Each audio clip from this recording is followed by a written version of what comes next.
And welcome back to the guide.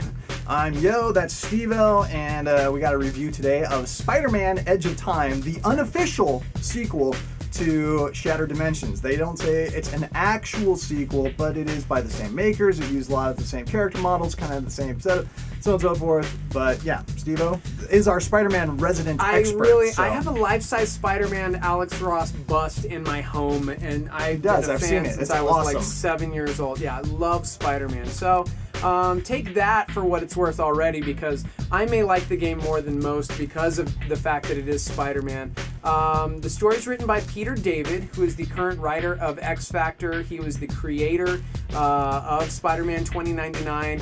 He had outstanding runs on The Incredible Hulk, blah, blah, blah. One of my favorite writers. I actually have Spider-Man 2099 autographed by him to me when I met him, hanging in my room. Get to the game. The game. Okay.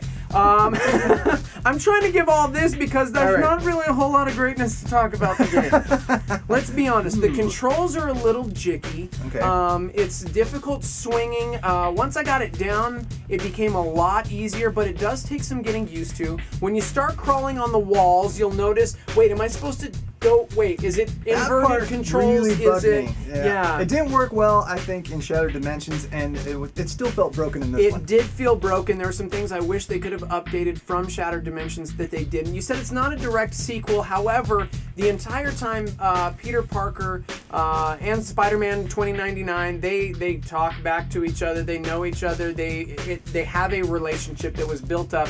Obviously had to be from Shattered Dimensions or somewhere else. Yeah. And so because of that, it very much so feels like a sequel. I won't give the big reveal away. The villain in this game was very intriguing. The story was incredible. The presentation was beautiful. I remember at one point my 8-year-old came in the room and was watching and said, "Are you watching a Spider-Man movie, or are you actually controlling that Spider-Man on the screen?"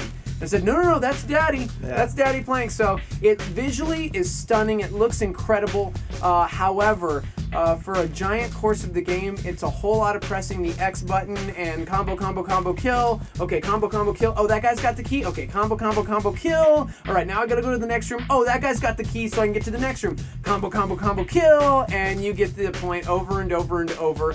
There were 3 boss battles. One of which took me multiple hours to complete because it was so ridiculously hard.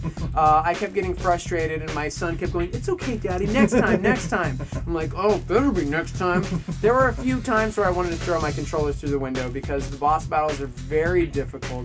And so it doesn't really set you up for anything because the whole time you're pressing X, and then you actually have to use spider skills for the boss battles. And if you don't practice them throughout the game, you are going to get schooled much like I did.